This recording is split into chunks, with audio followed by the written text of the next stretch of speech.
que tenemos hoy día al doctor Mario Calvo, el doctor Mario Calvo primero, miembro de la comunidad educativa. Lo conversamos delante con el doctor hace mucho tiempo. Doctor, usted parte de la comunidad de Windsor, nos contó. Sí, de hecho en algún tiempo yo fui secretario del centro de alumnos cuando estaba en primero medio. Entonces conoce parte del trabajo que le ha tocado también a Isabel, que también está presente con nosotros, que representa este centro de alumnos que le ha tocado estar harto tiempo porque fue centro de alumnos en pandemia. Tenemos entonces, le damos también la bienvenida a Jenny Salazar, profesora también del Colegio de Enseñanza Básica, focalizado su rol en los niños más pequeñitos de enseñanza básica, a Nicolás Quiñelén, a Tomás Martínez, alumnos de, chicos, ustedes ya están es que en esto de la pandemia han crecido tanto, en primero medio. En primero medio, alumnos de primero medio. Miss Cindy también, que profesora, mucho tiempo profesora Miss Cindy en el colegio también, así que profesora de enseñanza media del área de inglés. Así que les damos la bienvenida. Les cuento además que el doctor Calvo, les tengo que contar el contexto también de nuestro invitado, médico cirujano de la Universidad Austral, especialista en medicina interna de la Pontificia Universidad Católica. Aquí tenemos a alguien más que se nos suma. Especialista en medicina interna de la Universidad Católica, subespecialista en enfermedades infecciosas, profesor asociado de la Universidad Austral de Chile, director del Instituto de Medicina, fue presidente en algún momento de la Sociedad de Infectología entre el año 2011 y 2013, infectólogo jefe en la clínica alemana, infectólogo hospital base y además miembro del comité científico que ha estado en la validación de la vacuna. Le damos la bienvenida, doctor. Muchas gracias por darnos su tiempo en un contexto de ajetreo aún mayor en su ámbito laboral y acompañarnos como miembro de la comunidad educativa también. Muchas gracias. A decir verdad, lo que no sale en ese currículum, que para el inglés siempre fui malo, sí, ya no le ponía hasta un caño, pero siempre fue mala pronunciación, ¿eh? ¿Ya? Pero ahí la Miss Cindy lo perdona. En silencio, no, sus hijos han, ¿cómo se llama? Lo han sobrepasado. Sí, mi hijo muy bien. Sí. Muy bien, ahí pagó sus pecados con inglés el señor Calvo. Damos bienvenida a Mr. Vladimir, profesor de historia. Algo le pasó a Mr. Vladimir con la conexión, pero también él es profesor de historia, trabaja en los niveles de quinto a niños más grandes, así que ahí de repente se va a estar sumando. Doctor, lo hemos convocado porque estamos en un contexto nuevo, un contexto de pandemia, un contexto que en un comienzo fue muy, muy nuevo, que nos implicó salir del colegio. ¿Sabe qué? Pensamos que íbamos a salir por 15 días del colegio. Así llegamos a creer, ingenuamente. Tomamos algunas cosas de la oficina, los chicos dejaron sus materiales en la sala y pensaron que en 15 días nos íbamos a tener una pausita de 15 días y volvíamos, y no fue nada tan así la cosa. Sí, bueno, tal cual, yo debo contar en mi defensa que ese mail, cuando suspendieron las clases, yo lo contesté. No sé si leyó la respuesta nomás. Mira, era que era un poquito más que 15 días. Claro, lo que pasa es que lo contesté y le escribí que cómo se les ocurría suspender las clases con un caso en la ciudad, que jamás iba a ocurrir eso en ninguna otra semana de todo el año. ¿Y qué pasó? Y hemos estado porque acá. Siempre iba a haber más.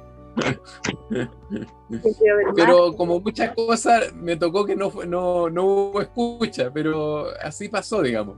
Es verdad, se produjo un fenómeno de susto muy grande al principio y pasó que claramente el riesgo era bajo en esa época, y ahora estamos curiosamente en una situación de mucho riesgo en que la gente está haciendo todo lo que no hizo en esas fechas.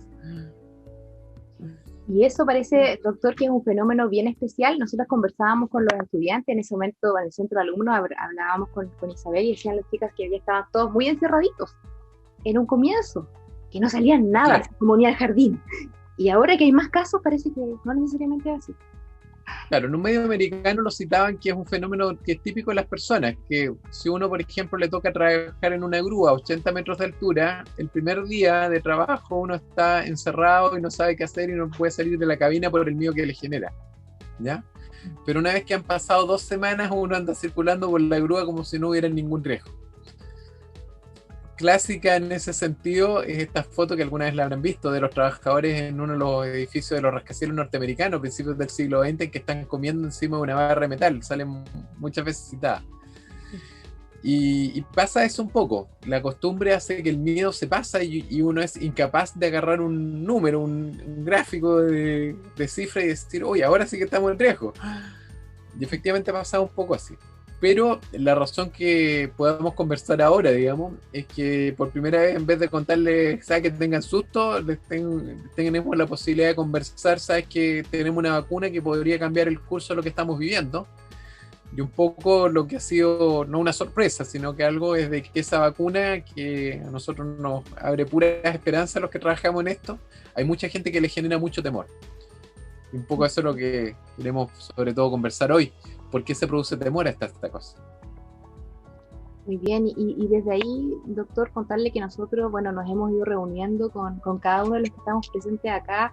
Hay muchas inquietudes, pensábamos que usted nos puede ir ayudando a resolverlas. Queríamos preguntarle inicialmente por este tema de este virus, si efectivamente es tan grave. Hay muchas noticias que han circulado, hay muchos fake news vinculados a este virus, muchas cosas que se dicen que puede ser, después parece que no es tan así. ¿Qué nos puede comentar usted al respecto? Sobre todo bueno, que ha parecido. Yo creo que hay varias cosas que un poco muestran cómo cambiamos como sociedad, digamos, ¿ya? El tema que hay, yo a mi abuela cuando comenzó esto le dije, mi abuela tiene 96 años, le comenté, ella no significa nació el año 24, o sea, ella tenía conocimiento, razón, los años 30 ya, digamos, que prácticamente en algo tan impactante como fue la pandemia del 18, en que murió prácticamente, se estima que prácticamente puede haber muerto el 2% de la población total, digamos, ¿ya? En ese grado de impacto uno piensa y conversa con ella y dice esto tiene que haber causado un enorme choque en las personas que vivieron ahí. Entonces, la verdad que hablando con ella, me dijo, jamás me dijeron nada. ¿Ya? Y eso revela un poco una realidad. Nosotros como personas logramos ver nuestro entorno y es muy difícil que midamos de algo que está dañando nuestra comunidad, sobre todo si no tenemos posibilidad de verlo con nuestros propios ojos. Yo le comentaba, siempre hablo con las personas y le pregunto, ¿cuántos contactos tienes en tu celular? Entonces, la verdad que son variables, algunos tienen 50, otros 100, la gran mayoría de la gente no sabe. Pero en promedio de lo que he podido encontrar andan entre los 200 y los 300, ¿ya? Entonces, de ahí yo le digo siempre, ya, de esos 300, ¿cuántos te importan? ¿50? Yo creo que un poco menos, me dicen, ¿ya?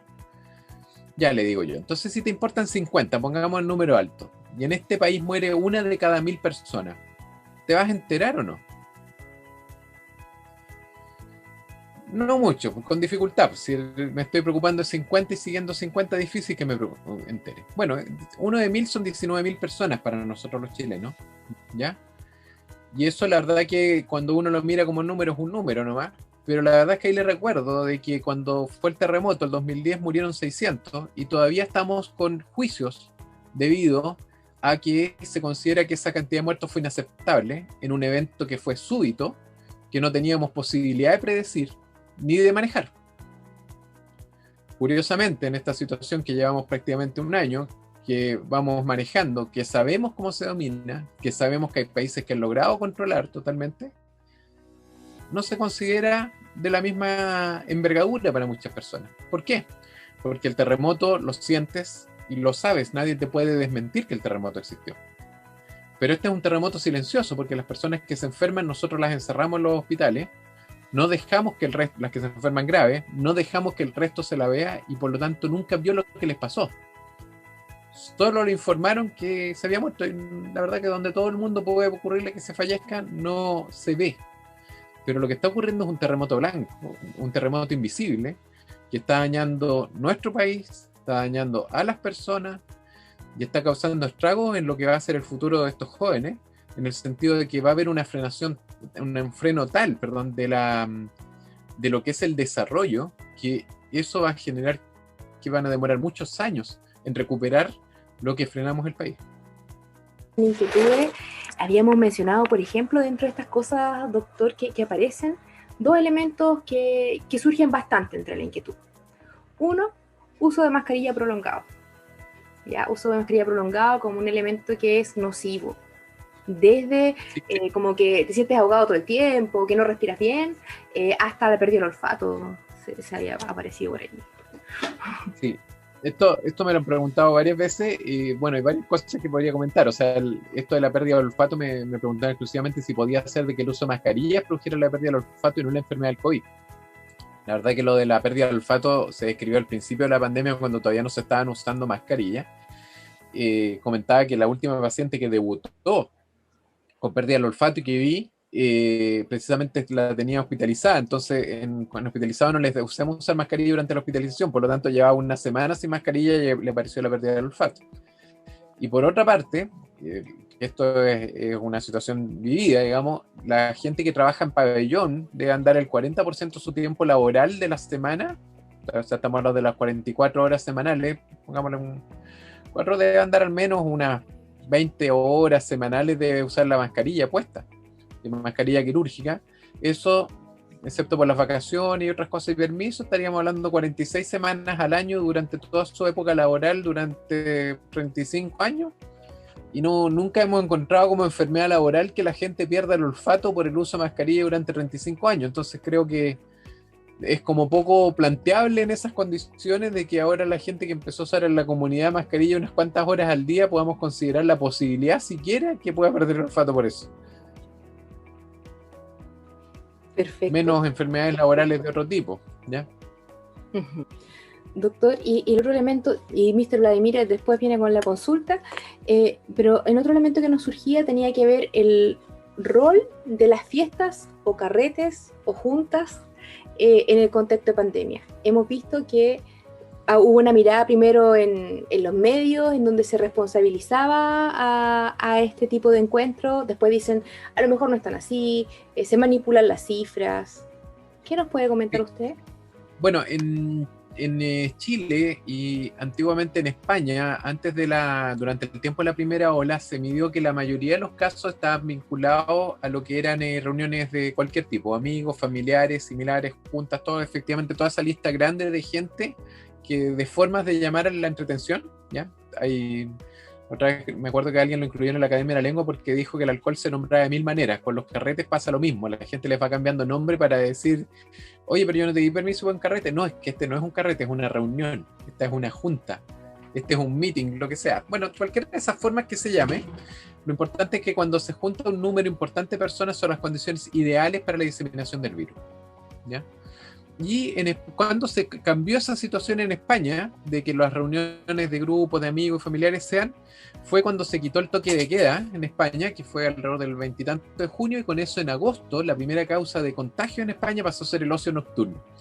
O sea, las salidas en la noche, ¿ya? Así que ahí fue desplazado. Así que efectivamente las mejores condiciones son las reuniones de personas, lejos.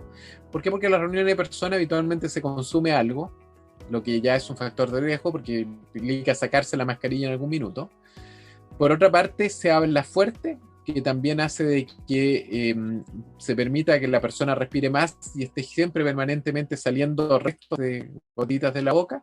Y además se produce risa, que la risa produce una salida masiva de, menos que el estornudo, pero sí en forma muy importante, de secreciones en cantidades microscópicas en la boca con un contagio espectacular. Así que realmente le estamos regalando las condiciones al virus en cada esa celebración y que la verdad que da la impresión que más que celebrar las personas celebran. Buenas tardes, ¿cómo están todos? Doctor, buenas tardes, muchas gracias por este espacio. Mis Paola, también gracias por la oportunidad de consultar. En relación al tema que hablábamos recién, el uso de la mascarilla, usted nos mencionaba que el personal de la salud habitualmente, cotidianamente y durante tiempos prolongados hace uso de la mascarilla y todo lo demás, pero me imagino, o seguramente existen ciertas recomendaciones para el óptimo uso de la mascarilla. Sí. Porque no sé si sea adecuado, por ejemplo, tener la mascarilla por un tiempo tan prolongado, considerando, no sé, una jornada más amplia de 4 o 5 horas con la misma mascarilla, o qué hacer con la mascarilla que ya ocupé, recomendaciones de ese tipo ante situaciones, no sé, si nos tocara en el colegio tener que hacer uso de mascarilla y para poder hacerlo de buena manera. Creo que mejor va a ser que vaya a buscar una mascarilla. ¿Me perdonan un minuto? Perfecto. Vaya, por favor. Voy a quitar el fondo virtual porque si no la mascarilla no se va a ver. Esta es una mascarilla, ¿ya? En general hay varias cosas de consideración. La mascarilla tiene 3 capas, que son, nosotros esto lo mandamos a hacer por microscopía electrónica a partir de la pandemia. Las de alta eficiencia tienen 5, ¿ya? La capa del medio es la que filtra, idealmente, ¿ya? Y las mascarillas tienen arriba un contorno metálico, ¿ya? Que es súper importante porque es la forma de hacer el sello en la nariz, ¿ya? Y estas tiritas tienen más que el rol de que permitir que se estire como acordeón, también permiten ver la dirección de la mascarilla, porque yo tomo el fierrito, tiene que estar hacia arriba, ¿ya? Este fierro tiene que estar arriba, y yo tengo que elegir cuál lado es el de adentro y cuál es de afuera, ¿ya? En este es el de adentro, en que están los pliegues están hacia arriba, ¿ya? Donde los pliegues están hacia abajo, como en este, es la parte de afuera. Así tienen que distinguir cuál es la de arriba y cuál es la de abajo. Cuando yo me pongo la mascarilla, ¿ya? Estiro, primero fijo la parte de arriba, que es mi nariz. Entonces tengo que asegurarme que tape bien la punta de la nariz, tiene que tapar nariz y boca. Y yo aprieto el fierro contra mi nariz, debajo del hueso, tal de que quede comprimiendo bien y que yo me haga la forma de la cara. Eso permite que el sello sea mejor y que el aire que yo voy a tomar pase efectivamente a través de la mascarilla y no por los lados, ni por arriba, ni por abajo. Y estiro un poco debajo de la barbilla, la parte de abajo, para que quede bien fija. Con eso yo puedo hablar y no se mueve, ¿ya? ¿Qué recomendamos nosotros? Que cuando la persona ya lleva unas 4 horas con esta mascarilla, la verdad que incluso algunos recomiendan menos, uno se cambia la mascarilla por una nueva, ¿ya?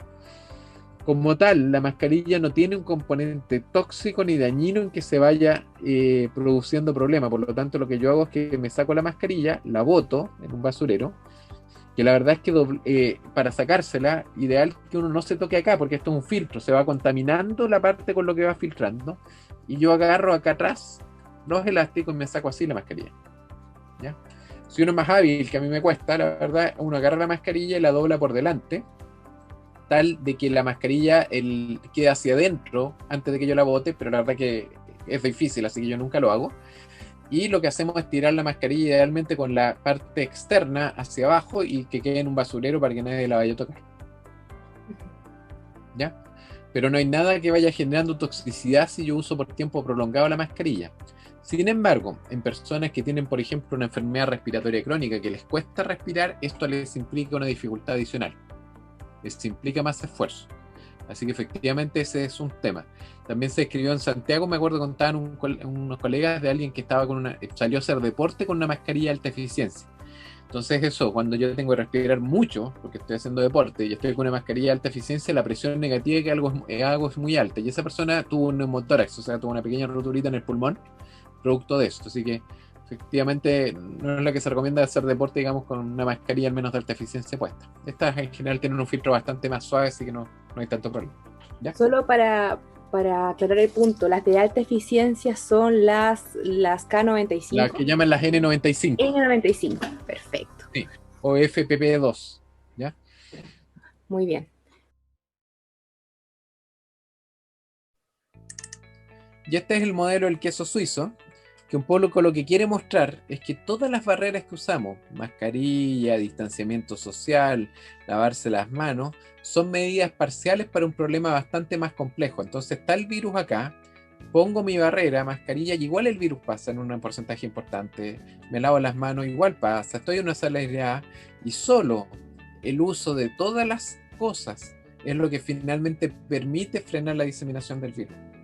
No hay intervenciones aisladas que permitan totalmente controlar el virus. Y eso es un poco lo que, del punto de vista global, a la población no se le enseñaba. O sea, básicamente empezó a ocurrir lo mismo que con otras intervenciones en otras enfermedades, que la gente dice, logra aprenderse una intervención y asume que si hace eso no se puede contagiar. Entonces, finalmente se desarrolló que es el modelo, como les digo, el queso suizo, que un poco permite explicarlo en forma mucho más clara. Primero tiene la palabra Isabel, luego Víctor y luego Miss Cindy en consultas. Bueno, primero que todo, buenas tardes. Me gustaría saber su opinión respecto a las mascarillas de tela que surgieron al comienzo de la pandemia, su efectividad, que son todas estas que a la falta de las mascarillas quirúrgicas, empezaron a hacerlas la gente desde sus propias casas. Sí, las mascarillas de tela es mejor que no usar nada, ya. La verdad es que medir la eficiencia de una mascarilla no es caro, no es barato, pero tampoco es tan caro. La verdad que vale como 2 millones de pesos. Que uno tiene que mandarle a una empresa que lo mide, ver si es que atraviesa suelo fisiológico a través de ella, ya. Y te pueden informar exactamente cuánta es la eficiencia, y eso la verdad es que está hecho muy poco trabajo de investigación. Si no me acuerdo mal, logré encontrar 3 cuando los busqué, ya. Y efectivamente hay telas que lo hacen mejor. Y en ese sentido las que mejores lo hacen son los papeles, las bolsas de aspiradora, ¿ya? Y hay telas que no sirven absolutamente para nada. O sea, las telas de bufanda, por ejemplo, esas no filtran nada. Entonces, en general, la tendemos a hacer con una tela que idealmente se ve bien compacta. Tiene que sentirse cuando pasa el aire que hay alguna dificultad. Porque si hay alguna dificultad significa que el poro es tan chico que da alguna dificultad en el filtraje, ¿ya? Y si bien es algo no validado, que no tiene un soporte científico claro, pero es tan simple y tiene su racionalidad, reconozco cuando he tenido que probar alguna, he hecho la prueba de pasar el spray de desodorante para ver si la atraviesa o no, ¿ya? Que permite ver. La otra posibilidad en algunas telas, si bien puede ser que el material sea hidrófobo, es ponerla en el agua y ver si el agua pasa a través de ella. Eso también te habla de una mascarilla, de un poro chico que no permite el paso del agua, ¿ya? O que al menos la tela es hidrofóbica, ¿ya? Pero efectivamente la eficiencia es menor. Entonces, en general, cuando empezó la pandemia se recomendó usar mascarillas de tela, pero ya actualmente con la cepa británica, que tiene más o menos entre un 50 hasta un 70% más de contagiosidad, los ingleses han recomendado que tiene que ser quirúrgica. Víctor. Primero quiero saber si se escucha. Se escucha muy bien. Ya, primero, buenas tardes. Y segundo, que tengo varias dudas, pero voy a empezar así como con las más importantes para mí primero. En el tema de la vacunación,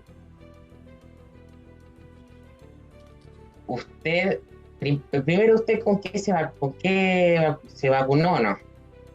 Yo estoy vacunado y cumplí los 28 días este martes desde la primera dosis, por lo tanto yo ya estoy inmunizado. ¿Con la vacuna de Pfizer o Sinovac? A mí me tocó Pfizer. ¿Y qué opina usted sobre qué vacuna se debería usar según el rango de edad? Por ejemplo, ¿cuál en adultos mayores o cuál en personas más jóvenes? Ya, yo voy a contestar con la primera pregunta y quiero que sea la definitiva, pero voy a contestar lo que me preguntas igual, ¿ya? Hace 2 días atrás, una epidemióloga opinó en el New York Times qué vacuna hay que usar. Y ella dijo la que llegue a tu tierra, ¿ya? Porque el problema es que esperar por otra vacuna te puede significar enfermarte, ¿ya? Y contaba que en este momento, justamente en esa espera, un personal de salud cercano a mí decidió no vacunarse con Pfizer porque le daba más confianza a la de Sinovac, ¿ya? Y bueno, la verdad es que yo no le delegué mucho y estoy arrepentido de no haberlo hecho. Y en esa espera se enfermó, cayó hospitalizado, tuvo que usar alto flujo de oxígeno y por suerte no alcanzó a caer en la UCI, ¿ya? Pero eso le significó, ¿ya? Entonces efectivamente en este momento con la situación epidemiológica que tenemos, la recomendación es que te vacunes con la primera que tengas opción, ¿ya? ¿Por qué tanto eso? Porque efectivamente si después ocurriera que la vacuna que recibiste no fuera tan eficiente, a futuro no te prohíbe vacunarte con otra, ¿ya? No es que yo elegí esta y jamás voy a poder recibir otra vacuna, ¿ya? Así que por eso en general no me hago problema. Ahora, respecto a las edades, en general no va a haber mucha diferencia de vacuna a vacuna con respecto a si yo me enfermo grave, ¿ya? Entonces, si yo no quisiera tener ningún tipo de enfermedad, o sea, que jamás me toque el coronavirus, no quiero tener ni un resfrío de coronavirus, yo tendría que elegir las que consistentemente en distintos grupos han mostrado mayor eficacia. Las que han mostrado mayor eficacia son las de RNA, o sea, la de Moderna y la de Pfizer hasta el momento, ¿ya? Así que yo quisiera elegir ese grupo de edad, ¿ya? Sin embargo, me parece que cualquiera debería funcionar en el grupo de mayor edad. Y en el grupo de menor edad, en el grupo de ustedes, que yo pienso que lo ideal va a ser que vamos a tener que utilizar o la vacuna de Janssen o la de CanSino, por una cuestión súper simple, que son con una sola dosis, y en un grupo que en general sabe que no tiene enfermedad grave, va a ser muy difícil ubicarlo para que se ponga una segunda dosis, ¿ya? O estar muy poco motivado para recibir la segunda dosis. De hecho, los trabajos de investigación, o sea, que estamos hablando de población seleccionada, muy motivada, hay entre un 10 y 20% de las personas que no ha acudido a ponerse la segunda dosis. Entonces, si estamos hablando de una población no seleccionada, joven, que sabe que tiene mínimo riesgo, que aparte es más delicada que las generaciones anteriores, sabemos que no va que la posibilidad de que llegue a no ponerse la segunda dosis es alta.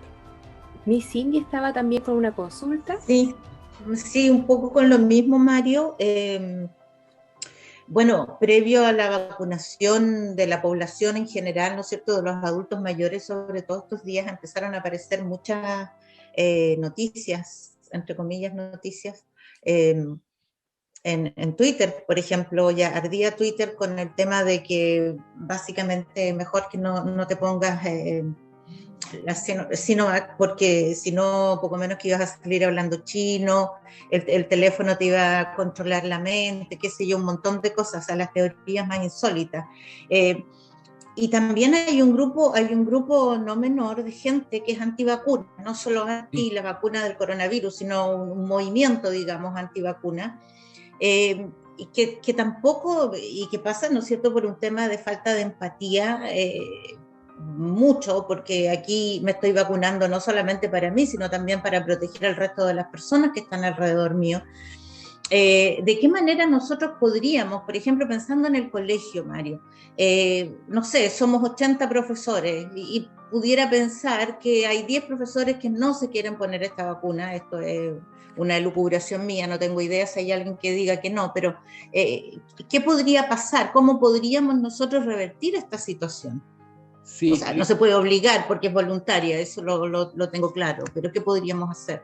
Sí, es un sistema altamente complejo, el sistema de lo que se llama las dudas a vacunación, ¿ya? Las dudas a vacunación, todo el sistema de vacilación ante la vacunación no es un fenómeno actual, existe desde que existen las vacunas, o sea, existen hace más de 200 años, ¿ya?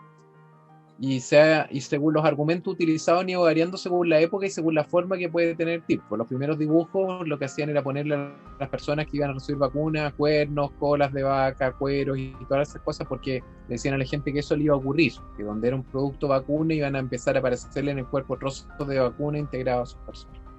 Así que quiero decir que en cierta manera obedece al argumento que esté de moda. O sea, si algo le puede importar a la gente, va a salir eso. Es muy difícil manejarlo porque actualmente el modelaje de las redes sociales tiende a que se desarrollan según que los sitios web tienen su valor estimado en relación a la publicidad. Las noticias falsas producen un aumento, esto está en un artículo de Washington Post hace varios años, 2 años atrás, que muestra de que las noticias falsas tienden a estimular la visita a los sitios web, con lo que aumenta su moderación y los ingresos de publicidad y sin haber sanción. No sé si mediante ese mecanismo, está calculado en un estudio publicado en Science hace 1 año y medio más o menos, que en unos cuantos años, pero en menos de una década, la presencia de los sitios antivacunas en Internet va a ser superior a la de los sitios pro vacunas. ¿Ya? Así que ese es el bombardeo que va a tener nuestra población. Va a tener mucha información antivacunas que pro vacuna en el momento de entrar a Internet. Así que ya estamos en una seria desventaja, ¿ya? Y la verdad es que lo que más hay que distinguir entre las personas que rechazan la vacunación es saber si tienen miedo, ¿ya? 1, 2, si hay un problema de conocimiento, ¿ya? O en el caso de lo que se ha evaluado de las personas, que lo comenté en la última sesión, que se ha estudiado, las personas que opinan en Facebook, que tienen una conducta debida de oposición ante todo lo que sea autoritario, ¿ya?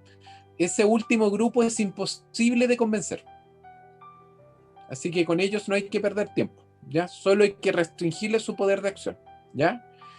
Y los que tienen dudas, producto de algún problema que puede ser de las primeras cosas, hay que tener conversaciones o actividades como esta, ya que esto permite disminuir mucho la ansiedad, ¿ya? Y la otra situación que ayuda también es que en el hecho de que las personas, hay mucha gente que quiere vacunarse, pero no quiere ser el primero en la fila, ¿ya? Yo teniendo esa consideración, si bien las vacunaciones eran lunes, martes, yo podía ir los martes, yo los martes estaba a las 8 de la mañana y fui el primero en vacunarme las 2 veces, porque tengo claro que ya cuando no le pasó nadie uno, el segundo ya tiene más confianza. Y el tercero aún más, ¿ya? Así que básicamente esas son las cosas que podemos influir. Y un poco lo que le he insistido a todos mis colegas de la Sociedad de Infectos, del Consejo, que hay que darse el tiempo para ir a todas las conversaciones posibles de la comunidad. Porque nosotros estamos tan encerrados en nuestro mundo que juramos que todo el mundo está expuesto a lo que nosotros hemos escuchado, sabido, estudiado y revisado. Y la verdad es que no es así. Hay una realidad que está allá afuera, que es enorme. Y por otra parte, como le comentaba a alguien, donde he estado tan metido en el coronavirus, en este momento en los chats en los chats de WhatsApp me he convertido en un batón de barrio. Hay toda una discusión, opino yo y nadie más opinó en 2 días. Entonces no tengo ni una opción de saber qué opina la gente. Entonces cada vez que me encuentro con un paramédico y le digo, oye, cuénteme, ¿qué dicen en su familia? ¿Qué dice la gente? Porque si no, no puedo saber. Me cuesta mucho saber qué es lo que la gente está pensando, cómo ve todo este programa de vacunación. Entonces un poco trato que podamos conversar para contarles lo que me ha tocado ver a mí y por qué yo no tengo ninguna duda en que si me dicen que, oye, te pusiste la Pfizer, pero sabes que varió la cepa, ¿por qué no te pones tal otra? Hay que ponerse, ya voy, y voy a poner mi brazo de nuevo, y no tengo duda que lo voy a hacer. ¿Ya? Entonces, ¿por qué estoy tan convencido yo? Para un poco anteponer de por qué hay gente que está reclamando tanto por qué se está haciendo esto. Muchas gracias. Tenemos a Nicolás, Mario, que también estaba esperando. Sí, doctor, muchas gracias por estar aquí. Aquí hablando sobre la pandemia y el COVID. Gracias por informarnos. Y me gustaría volver a un punto que usted habló al principio. Me quedo con una frase donde usted dice que paralizar el país debido a la pandemia va a tener un gran costo para el desarrollo de las generaciones. Sí. Y me quiero referir específico al confinamiento y cómo nos ha afectado a nosotros. Hay epidemiólogos y personal médico alrededor del mundo que plantea que el confinamiento quizás no era la mejor forma de contener la pandemia. La Great Barrington Declaration, la declaración de Great Barrington, no dice así. Y me gustaría preguntarle, ¿qué cree usted respecto a eso? Sí, si tú revisas el texto de la declaración vas a encontrar que no es que no haya confinamiento, sino lo que plantea es de que deberían ser más selectivos, ¿ya? El tema principal en general es que el que podía ser dudado si los confinamientos funcionaban o no funcionaban, ¿ya? Tú puedes ver la situación que es muy diferente país a país, o sea, si cuando en los trabajos que está, por ejemplo, señalado el beneficio del confinamiento, cuando tú indicas un confinamiento, yo no soy epidemiólogo, así que voy a tratar de aproximarse y tratar de no cometer ningún error. Cuando tú ves Wuhan en China, y esto pasa en todos los confinamientos, los casos siguen aumentando los primeros días, porque está el efecto de transmisión que están los contagios todavía aumentando, recién se produce días después. Si tú revisas, vuelvo a Wuhan, el pic, digamos, cuando empiezan a bajar, se produce 12 días después del confinamiento. Ese es confinamiento a la China. ¿Ya? Cuando lo haces en Corea del Sur anda como parecido pero cerca de las 2 semanas. Cuando ya entramos a Italia, ese pic se produce a las 3 semanas, ¿ya? Cuando entramos a España, eso se produce alrededor de las 3 semanas y media. Y cuando entramos a Santiago Centro, eso anda más pasado el mes, ¿ya? En resumen, la forma en que hagas el confinamiento no es la misma receta en cada país, ¿ya? Y claramente los que han tenido más fracaso en este sentido han sido los países que tienen más libertades individuales, ¿ya? O sea, claramente los que han fracasado han sido exactamente los que han reclamado que los confinamientos no sirven, ¿ya? O sea, lo ha reclamado Europa, Latinoamérica, en que lo hemos hecho claramente a la virulí, ¿ya? Pero los países que lo hicieron muy drásticamente y lograron reducir sus casos, lograron salir y volver a funcionar, ¿ya?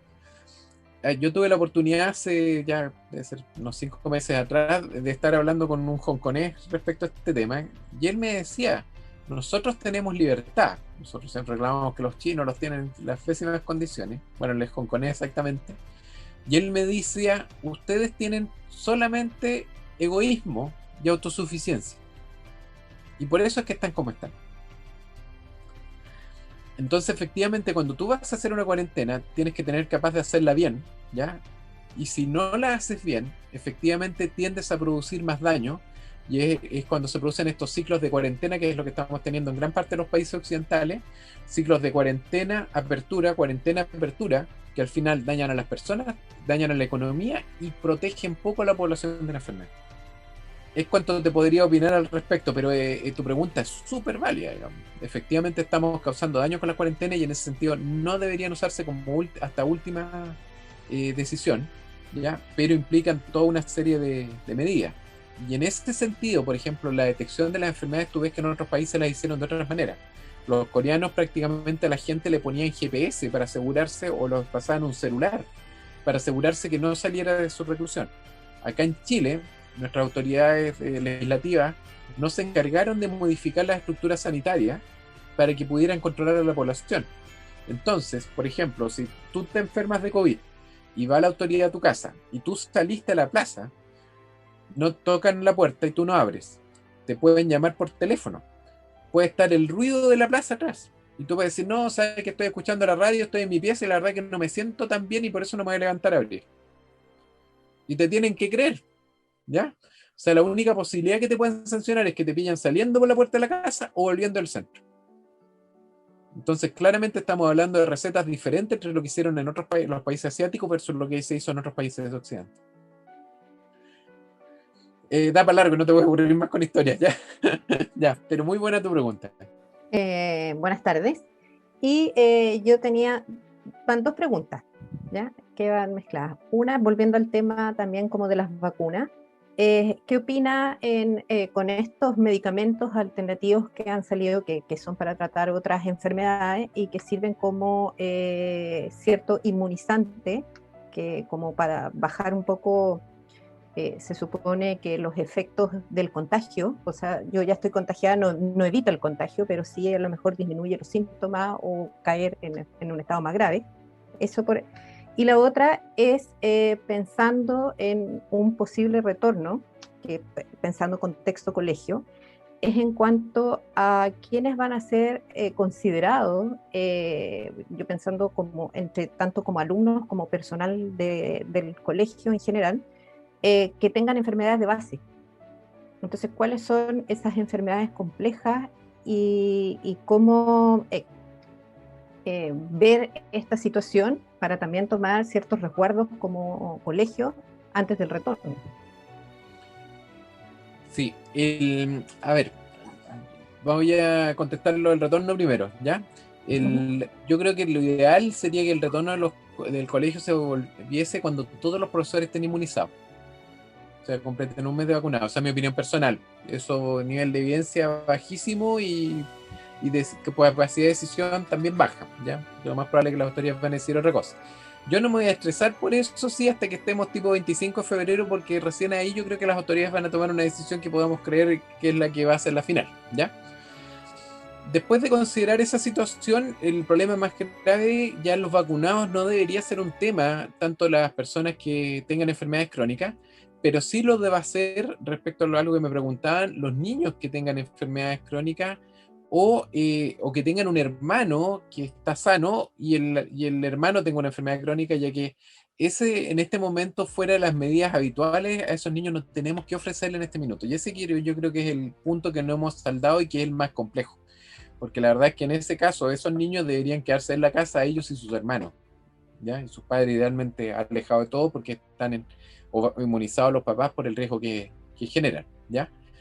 Y comentaba yo que creo que lo racional sería que entre todas las actividades que tiene el colegio hiciera una lista y se empezara con unos retornos parciales en cuanto a número de estudiantes y en cuanto a tipo de actividad, tal de ir viendo exactamente si con las actividades de menor riesgo se funciona bien, dejar actividades de mayor riesgo para online y irlas desarrollando, incorporando a medida que, uno, se vayan viendo los efectos de la vacunación, dos, las tasas vayan cayendo, y dejando las actividades más peligrosas para el final, cuando ya tengamos una situación más controlada.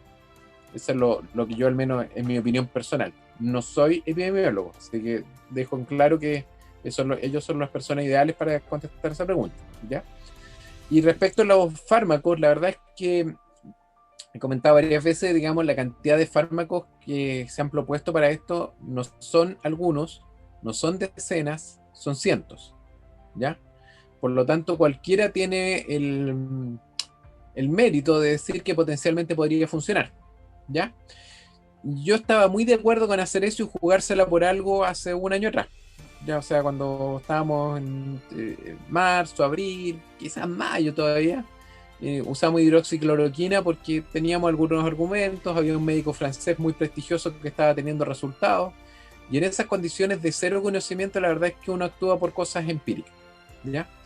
Pero en la situación actual, que ya hay mucho más conocimiento de cuáles son los pacientes graves, cómo manejarlos, cómo seguirlos, algunos fármacos como la dexametasona que no funciona cuando se agravan los pacientes, yo la verdad es que encuentro que en general no deberían usarse fármacos en forma empírica, ¿ya?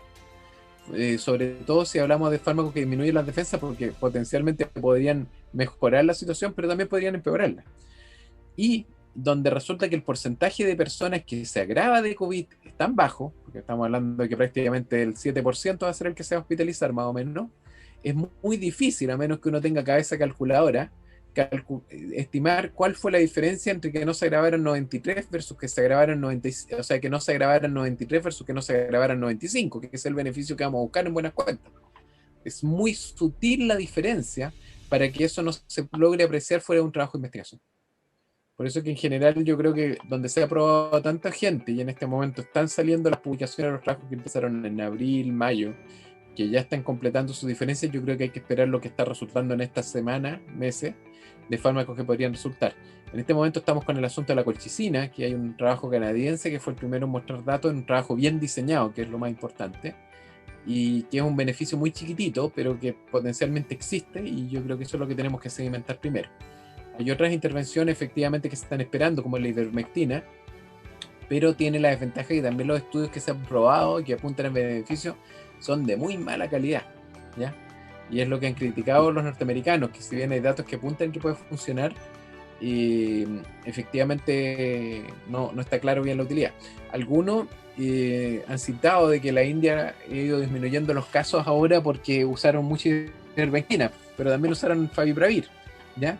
Y el otro problema que tiene es que los hindúes son hindúes, y los que han tenido más problemas en general en esta pandemia han sido los descendientes europeos. Entonces no es la misma raza. Y el otro problema es que la ivermectina también en Sudamérica, el país que los zapatos, es Perú. Y Perú es el país que tiene la segunda mortalidad en el mundo, entonces también es difícil llegar a una conclusión a raíz de eso. ¿Ya? Así que se hace súper complejo, caso a caso hay que analizarlo y la verdad es que son pocas las cosas que están bien analizadas. En mi opinión. Muchas gracias. Muchas gracias. Ok, tenemos algunas últimas consultas. Tenemos a Mr. Vladimir, a Víctor y a Nicolás. Cuéntenos, Mr. Vladimir. Sí, me parece que estaba Víctor, Nicolás y yo fui el último. Perdón. En ese orden. Vamos sí, no hay problema. Espero hasta el final. Vamos a Víctor en este orden. Bueno, mi segunda duda sería, en el caso de que suceda una reacción por la vacunación y una persona sufra, por ejemplo, un shock anafiláctico, ¿ya? En los vacunatorios, ¿tienen la capacidad para apoyar a alguien que está sufriendo un shock anafiláctico? Sí, hay en general en todas las instituciones de salud tienen lo que se llama un carro de paro, ¿ya? Y ese carro de paro básicamente tiene todas las sustancias para tratar un paro cardiorrespiratorio, ¿ya? Y entre esas está la adrenalina, que es el medicamento de elección en caso de un shock anafiláctico, ¿ya? Sin embargo, yo a las personas que han tenido antecedentes de haber tenido una alergia importante y que diferentes razones van a tener que vacunarse, ¿ya? Les he sugerido que en general se realice la vacunación en un ambiente hospitalario, realmente en un hospital o una clínica, en que potencialmente si ocurre eso, tienen más posibilidad de ser tratados dirigidos en forma rápida, digamos, ¿ya? Recordemos que los ancianos están vacunándose en las casas, así que ahí puede ser un poco más complicado, lo están vacunando a domicilio. Entonces ahí les estaba recomendando que vayan al centro hospitalario y se vacunen ahí, tal que la cantidad de personas que haya para que distinga rápidamente la complicación y la puedan atender en forma rápida está disponible. Muchas gracias. Ya, eso era nomás la duda. Las entonces. Sí, doctor, quería preguntarle sobre esta posible inmunidad post-infección del COVID y me quiero agarrar del estudio del Instituto de Salud Pública de Inglaterra, que señalaba que la inmunidad podía permanecer hasta 5 meses después. Y quería preguntarle, ¿existe una inmunidad efectivamente después del COVID? ¿Y qué tan distinta es esta inmunidad respecto a la que nos puede dar la vacuna? Sí, todos los virus respiratorios en general ya producen cierto grado de inmunidad. Y en ese sentido el coronavirus se sabía que le iba a producir. Lo que no estaba bien claro es el tiempo que iba a producir la inmunidad, ¿ya? Que los virus respiratorios producen inmunidad se sabe desde el siglo XIX, ¿ya? Y eso se descubrió en los barcos balleneros. Porque los barcos balleneros salía gente resfriada, eran ponte 20 tripulantes, y se resfriaban y iban contagiándose todos. Pero ya cuando el resfrío hacía la saga completa de los 20, ya no le quedaba a nadie más que infectar. Y esta gente que estaba en tormentas, en el frío, se metía en el agua, nunca se resfriaba, ¿ya? Porque no había virus.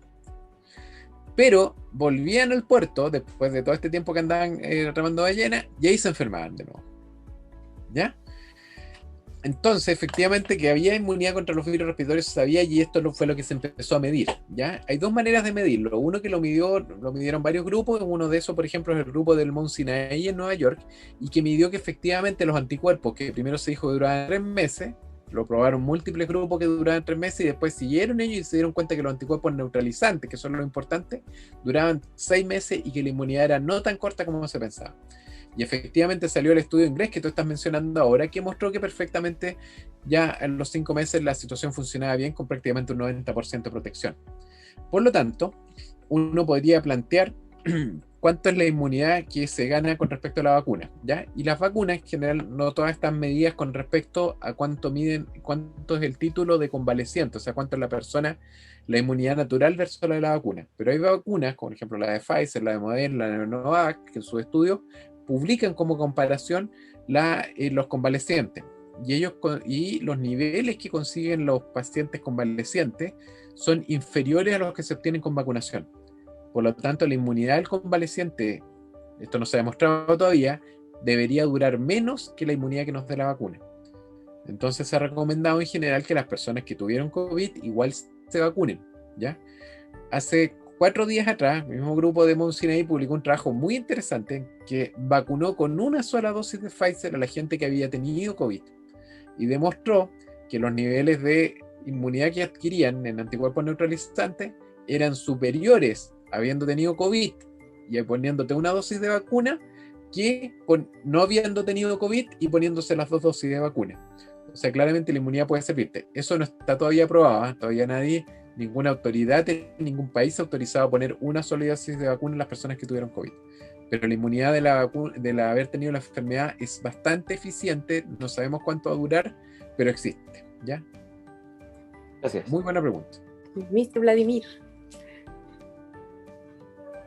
Gracias, Miss. En la misma situación que Miss Jenny, doctor, pensando en un eventual retorno, en alguna situación que tengamos que volver a clase, me imagino que no podemos o no vamos a recuperar absoluta normalidad inmediatamente, pero pensando en esta situación, se ha hablado de que es importante el lavado de manos, la utilización del jabón y todo este tema de higiene, pero los productos que cotidianamente usamos, como el alcohol gel o estas otras aerosoles y lo demás, son efectivamente, o ayudan efectivamente para la higiene, limpieza o bloqueo del virus.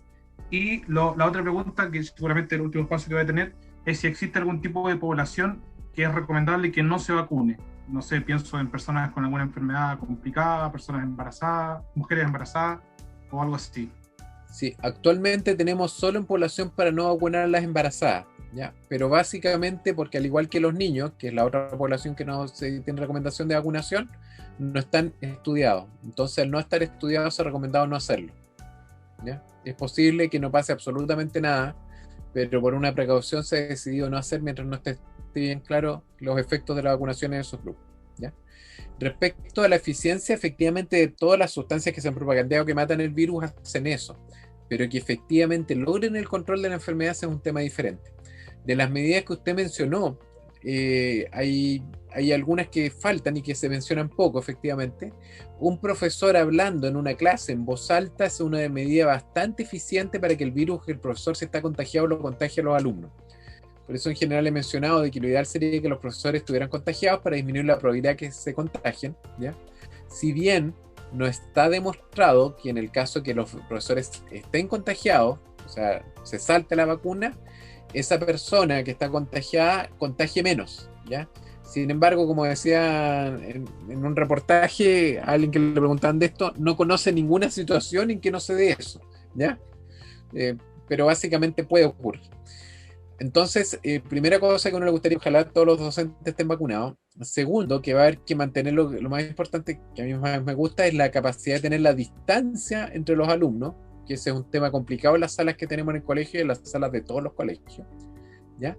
Y hay otro factor que es tremendamente importante, que se lo alegué mucho a la persona que hizo los primeros diseños de cómo trabajar las clases, es que se habla muy poco en el manual de respecto a la ventilación. Está claro que en las salas no ventiladas el virus puede comportarse prácticamente como aerosol. Contrariamente a las salas que tienen una ventilación amplia de varios litros por minuto, disminuye mucho la posibilidad de contaminación.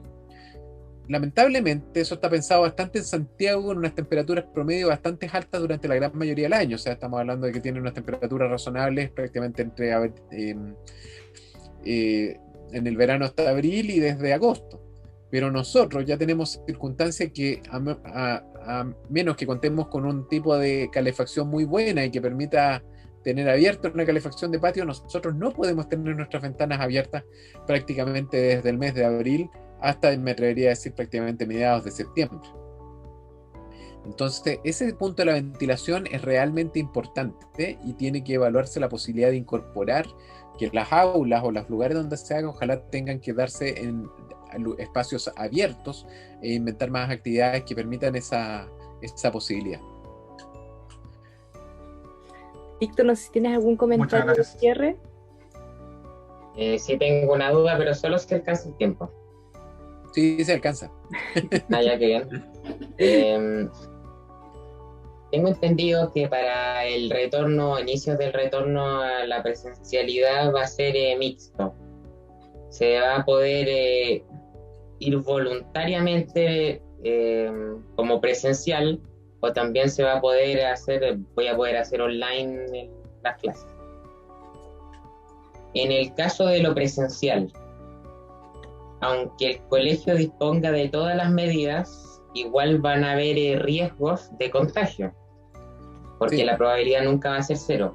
Aunque haya distancias sociales, desinfecciones continuas, los recreos que estén diseñados de cierta forma que se reduzca las posibilidades, la posibilidad nunca va a ser cero. Mi pregunta sería, en el caso de que efectivamente se vuelva algo mixto, las personas que vayan a ir presencialmente, por ejemplo, si yo quiero ir presencialmente, mis padres van a tener que firmar que se conocen los riesgos en el caso de que, por ejemplo, si yo me contagio y ellos dicen ya que vaya presencial, ¿el colegio sería responsable de si yo me contagio o no me contagio? No lo tengo clara. Eso le iba a decir, quizá lo puedo ayudar yo con esa respuesta. Sí, no, lo que pasa es que nosotros lo hemos discutido en la universidad. Ok. Porque tenemos claro de que independiente que la persona se haya contagiado en la micro o se haya contagiado porque salió en la noche a una fiesta, que uno de los problemas que ha pasado en la empresa, esta cuestión, por ejemplo, de hacer el PCR semanal en una empresa con todas las medidas de seguridad, y en la noche los trabajadores se toman fotos por Facebook de los asados que están haciendo. Entonces, pues tenemos claro que el día que se contagian es culpa de la empresa. Esto tenemos claro que va a pasar en la universidad y tenemos claro que puede pasar en el colegio. Y es un tema súper complejo, efectivamente, que no hemos resuelto. Así que si usted me cuenta cómo lo han resuelto en el colegio, me encantaría escucharlo. No, principalmente contarle a usted y a Víctor que el colegio se rige por los requerimientos ministeriales y que en función de eso se va determinando todo. De hecho, el oficio ministerial que nos rige en cuanto al retorno plantea que el retorno es de carácter obligatorio, no voluntario, y que rige desde el 1 de marzo para todos aquellos establecimientos que estén en ciudades o lugares que estén en fase 2. Hasta el año pasado estábamos retornando en fase 3. Hoy día el retorno es en fase 2, Ya hoy día el gran desafío que tenemos en las comunidades escolares es el estar atentos a las flexibilidades que podamos otorgar. Dado los aforos, dado que por los tamaños de la sala no puede entrar todo un curso, por esa razón el modelo pasaría a ser mixto. Pero el retorno, si estamos en fase 2, debería ser de carácter presencial. Sabemos, todas las instituciones y todos los colegios, lo conversamos con colegas de distintas instituciones, sabemos que las realidades familiares son muy variadas, que por ejemplo hay familias que tienen niños inmunodeprimidos, que había familias que tienen mucho temor porque los abuelos todavía no tenían la vacunación. Estamos hablando de que en diciembre era una inquietud más grande que la que tenemos hoy día. Probablemente va a cambiar mucho la impresión de las familias cuando todo el entorno familiar tenga las 2 dosis de vacuna. Pero en este momento la mirada ministerial apunta a que la condición sanitaria entrega seguridad con fase 2 y los protocolos que el ministerio validó. Y en este caso nuestro colegio ya los tiene validados. Por lo tanto, Víctor, no es como que los colegios deban hacerse responsables, sino que más bien es una responsabilidad sanitaria que se asume a nivel ministerial, ¿ya? El resto es un desafío en el que las comunidades estamos insertos en el cómo hacerlo de mejor manera, cómo mantener la comunicación para que esto sea fluido. Por ejemplo, cuestiones tan simples como si vamos de carácter presencial, vamos a estar en grupos. La idea es que esos grupos no vayan variando. Se imaginan así como, no, en música van a tener tal grupo, en inglés van a tener otro grupo, en matemáticas no tendría ningún sentido, porque no se respetaría, ¿cierto?, el poder seguir con quienes ustedes están reuniéndose. Sin embargo, perfectamente puede ser, podría pasar, y yo espero que no, que los grupos se esperen afuera y que se junten todos en el bosque. En ese caso, la trazabilidad evidentemente no sería sostenible. Ese tipo de situaciones son desafíos que tenemos, doctor, no tenemos respuesta. Y nuestra única directriz son los lineamientos a nivel ministerial, que probablemente, como dice usted, en unas semanas más pueden ir o no variando. ¿Les puedo hacer una propuesta? No sé si legalmente se puede, sí. ¿Qué será, doctor? Separen los cursos, hagan actividades mixtas al principio para la primera pasada, para el primer mes, y digan los cursos en 5 grupos. Citen alumnos que vayan los lunes, otros que vayan los martes, otros que vayan los miércoles, vayan los jueves y otros que vayan los viernes. De ahí hacen las primeras evaluaciones, que las hacen en una semana en que los dejan medio aislados y los separan en 4 clases cada grupo cuando les hagan las evaluaciones.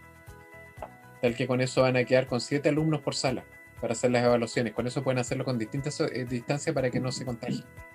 ¿Ya? De ahí, si les resulta, pueden el segundo mes hacerlo con unos aforos un poquito mayores. Vamos a traspasar su sugerencia, doctor. Vamos a ir informándola. Lo más probable es que sea un sistema que vaya a estar en constante evaluación. Además, desde lo pedagógico, y los profesores presentes lo podrán corroborar, es un nuevo fenómeno a nivel educativo, porque ya no es la clase online, sino que es mixta. Por lo tanto, el profesor va a tener que estar atento de quién está en la pantalla y quién está en lo presencial. Así que va a ser un sistema que sí o sí va a tener que tener una evaluación continua. ¿Sí? Exactamente. Ahora lo que pasa es que lo que tienen que tratar de disminuir es la cantidad de gente que está circulando. Y lo otro que pasa de que si separar los días con la asistencia, que sean grupos fijos, les mejora la trazabilidad si tienen un brote. Porque no van a tener que perseguir a todo el colegio. A los más tienen que perseguir a un quinto o un cuarto, dependiendo cómo lo dividan. Sí. Hay que ver cómo... Hay que asegurarse que los hermanos les toquen el mismo día también. Eso sí que es complejo. Es muy difícil por la cantidad de hermanos que tenemos, entonces hacer esas mezclas es súper complejo. Claro, los hermanos tienen que ir los mismos días. Está como bien difícil lograr todos los puntos en el proceso. Es parte del desafío en el que estamos. Que podía ser fácil, pero del punto de vista formal, si está bien programado en un computador, el compu lo hace solo, ¿eh? Yo creo que vamos a tener que conseguirnos todos esos datos. Sí. Porque además que no es fácil, Pau, perdón, porque tenemos tantos cursos. O sea, lo que decía Mario de dividir, ¿no es cierto?, hacer 4 grupos y todo, pero estamos pensando en un solo curso, no tenemos tantos cursos, entonces también es súper complejo, pero entiendo que van a haber días en forma presencial para algunos cursos y para otros días también, y para, como decía la Paola, también para el tema de la trazabilidad, que sean el mismo grupo, que trate de estar siempre. Sí. Yo entiendo que los chicos tienen más consultas, pero también tenemos que cerrar el espacio porque el doctor mañana le toca de nuevo turno y no quiero que nos excedamos con él. ¿Será posible, doctor, eventualmente poder canalizar de alguna otra forma también alguna consulta para más adelante? Porque parece que usted ve cómo ha aprendido este tema y cómo nos hemos llenado de inquietudes. Sí, bueno, veamos lo que se puede hacer a futuro, digamos, ¿ya? Yo le agradezco. Lo ideal es que sean grupales para que se resuelva todo junto, digamos, ¿ya? Sí, claro. Porque seguro que van a ir pasando cosas entre medio, información nueva, así o así. Estoy yo cambiando en forma muy brutal y va a seguir cambiando. Sí, yo como le digo, en virtud del tiempo, me gustaría agradecer el espacio. Es tarde, el doctor ha estado con nosotros desde las 4 de la tarde, incluso antes, con los papás, así que solamente agradecerle. Cuente con nosotros también si necesitamos generar campañas para favorecer y apoyar también este proceso, que era lo que hablábamos con este grupo. Cómo poder ayudarlo a usted también en su labor, promoviendo y favoreciendo los elementos requeridos para regular esta pandemia. Hay que agarrar de la mano a alguien que no se quiera vacunar y llevarlo. Eso es una buena ayuda, ¿ya? Todos tienen la misión de vacunarse ellos y después vacunar a otros, ¿ya? Muy bien, lo vamos a tener entonces en cuenta. Ya. Muchas gracias a todos los que estuvieron presentes María. en este espacio y muchas gracias al doctor también. Adiós, que esté muy bien. Chao, Gracias. Gracias. Gusto de verlos a todos. Cuídense mucho. Chao. Igual, Adiós. chao, Vladimir. Chao, chao, chao. Adiós. Chao, chicos. Chao, Nico, Tommy.